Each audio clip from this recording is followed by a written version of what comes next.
రైతాంగానికి సంతోషాన్ని ఇచ్చేది.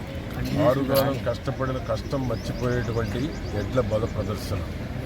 రైతులు కూడా ఒంగోలు జాతిని మనుగడని మనం కొనసాగించాల్సినటువంటి అవసరం ఉంది.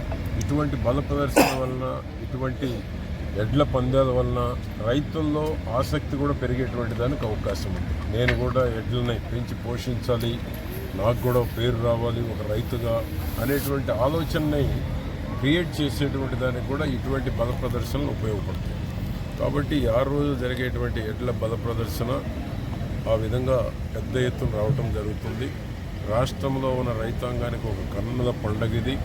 రైతులు కానీ, రైతు కూలీలు కానీ పెద్ద ఎత్తున పిలవకుండా వచ్చి తిలకించేటువంటిది, చూసేటువంటిది, కన్నుల పండగగా ఉండేటువంటి యొక్క ఎడ్ల బల ప్రదర్శనని మీరు కూడా 6 రోజుల పాటు దీనికి పెద్ద ఎత్తున విస్తృత ప్రచారం చేసి, చిలకలూరుపేటకు ఒక బ్రాండ్ ఉంది, ఆ బ్రాండ్ని మా సాంబశివరావు గారు, మా నియోజకవర్గంలో ఉన్న పెద్దలందరూ ఎవరైతే గతంలో వీటి పట్ల అవగాహన ఉంది, అనుభవం ఉంది, వారందరూ కూడా క్రియాశీలకంగా పాల్గొంటూ ఉన్నారు.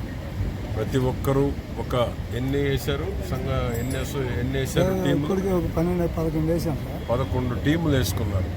వచ్చేటువంటి ఎడ్లు తీసుకొచ్చేటువంటి వారికి కానీ, బయట నుంచి వచ్చే వారికి కానీ, సుదూర ప్రాంతాల నుంచి వచ్చేటువంటి వారికి కానీ ఎక్కడ ఎవరికి అసౌకర్యం కలగకుండా 6 రోజుల పాటు ఒక పండుగ వాతావరణంలో జాతీయ స్థాయిలో ఇక్కడ పోటీలు నిర్వహించడం జరుగుతుంది. కాబట్టి మీడియా